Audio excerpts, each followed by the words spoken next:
et puis je dis aux gérants, on fera autre chose après. Nous, ce qu'on veut, c'est garder notre site. Qu'est-ce que ça veut dire la fermeture de Guinicourt pour vous tous qui êtes ici? Ça veut dire le chômage, parce qu'on est la majorité d'entre nous à 50-52 ans. Donc à cet âge-là, on ne trouve pas de travail. Ça, c'est impossible. C'est la mort de 110 familles.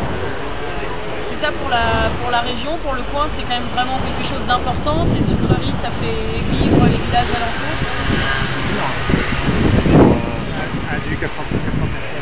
400 personnes en tout, ça. En tout, ça fait 400 personnes, quoi. Et puis ça fait vivre plein de monde, les transporteurs, les sous-traitants, c'est énorme, quoi.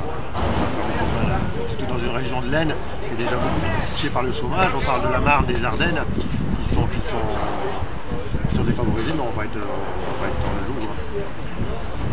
Est-ce que vous pouvez me décrire comment vous êtes venu habillé là aujourd'hui? Vous avez un accoutrement particulier?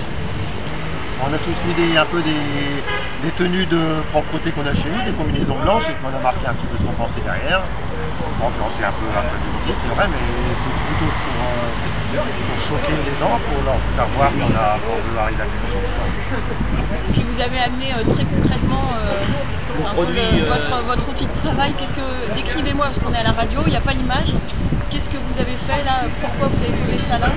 Voilà, on a ramené en fin de compte la betterave qui est notre outil de travail au départ, et puis le sucre qui est vraiment ce qu'on fait à la fin, et puis pour montrer qu'on veut y arriver, quoi. Puis on a même amené des résidus qui ne sont pas très bons, mais ça fait partie du truc, quoi. Vous avez déposé ça où? Sur l'escalier à l'entrée du bâtiment Saint-Louis. Du siège. 23-25 avenue Franklin-Roosevelt, du siège.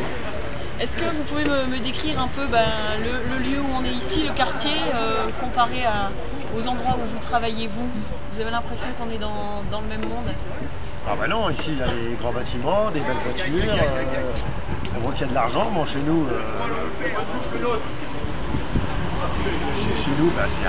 on a une belle usine. Donc il y a des endroits qui sont pas très propres, on a une belle usine et puis on fait du sucre, du très bon sucre qui font vivre tous les Français et tous les Européens. Donc vous dites ça peut continuer comme ça? Bien sûr, plutôt que de réduire de 13,5 à la sucrerie d'Inico et de la fermer, on réduit sur les 5 sites et les usines seront encore viables. Merci bien.